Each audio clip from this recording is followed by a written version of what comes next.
क्या आपने कभी सोचा है महादेव अपने शरीर पर भस्म क्यों लगाते हैं?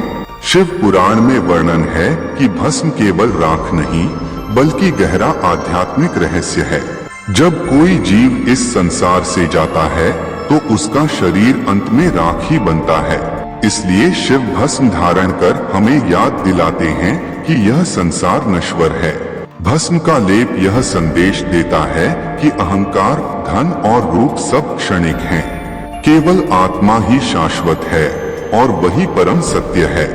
इसलिए शिव को भस्मेश्वर और भूतनाथ भी कहा जाता है। भस्म का रहस्य हमें सिखाता है मृत्यु अंत नहीं बल्कि अमर आत्मा की ओर यात्रा की शुरुआत है। क्या आप जानते हैं क्यों नंदी सदा शिव के द्वारपाल और वाहन के रूप में पूजे जाते हैं? शिव पुराण में वर्णन है कि नंदी मूल रूप से एक महापुरुष थे जिन्होंने कठिन तपस्या से महादेव को प्रसन्न किया। शिव ने उन्हें वरदान दिया कि वे उनके वाहन और कैलाश के द्वारपाल बनेंगे। नंदी केवल शिव के वाहन नहीं बल्कि धर्म और भक्ति के प्रतीक हैं। नंदी की मुद्रा सदा शिव की ओर ध्यान लगाकर बैठी हुई यह दर्शाती है कि सच्चा भक्त ईश्वर से कभी दृष्टि नहीं हटाता। मंदिरों में नंदी की प्रतिमा शिवलिंग के सामने इसलिए होती है ताकि भक्त भी उसी तरह ध्यान केंद्रित करें जैसे नंदी करते हैं। नंदी का रहस्य हमें सिखाता है अटूट विश्वास और अटूट भक्ति से ही शिव तक पहुंचा जा सकता है।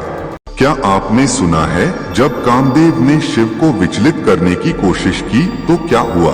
शिव पुराण में वर्णन है कि जब तारकासुर नामक दैत्य का आतंक बढ़ा तो देवताओं को भविष्यवाणी मिली उसका अंत केवल शिव के पुत्र से ही होगा। लेकिन शिव गहन तपस्या में लीन थे और विवाह की ओर उनका ध्यान नहीं था। तब देवताओं ने कामदेव को भेजा कि वे शिव की तपस्या भंग करें।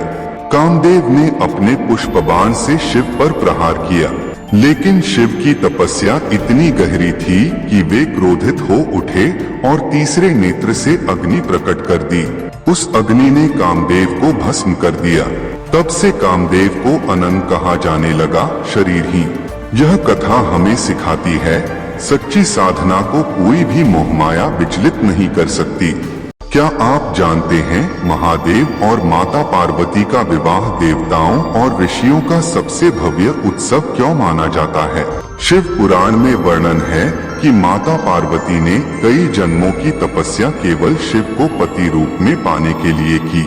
उनकी कठोर साधना से प्रसन्न होकर महादेव ने विवाह के लिए सहमति दी। जब बारात निकली तो उसमें भूत प्रेत गण और योगियों की भीड़ थी। यह अद्भुत बारात देखकर पर्वतराज हिमालय और उनकी पत्नी थोड़े विचलित हुए, लेकिन पार्वती ने शिव के हर रूप को स्वीकार कर लिया। विवाह के समय देवता, ऋषि और समस्त लोग उपस्थित हुए। उस दिन कैलाश पर ऐसा दिव्य उत्सव हुआ जिसका वर्णन शब्दों में नहीं किया जा सकता। शिव विवाह हमें सिखाता है सच्चा प्रेम रूप या स्थिति नहीं देखता, केवल आत्मा को स्वीकार करता है। क्या आप जानते हैं भगवान गणेश का जन्म माँ पार्वती की शक्ति से हुआ था, बिना किसी पिता के। माँ पार्वती स्नान करने जा रही थी। उन्होंने अपने शरीर के उपटन से एक बालक की मूर्ति बनाई। अपनी शक्ति से उसमें प्राण फूके और गणेश का जन्म हुआ।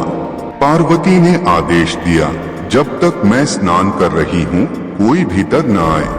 थोड़ी देर बाद भगवान शिव लौटे। गणेश ने दरवाजा रोका। शिव ने समझाया, मैं उसका पति हूँ, मुझे प्रवेश दो। लेकिन गणेश अडिग रहे।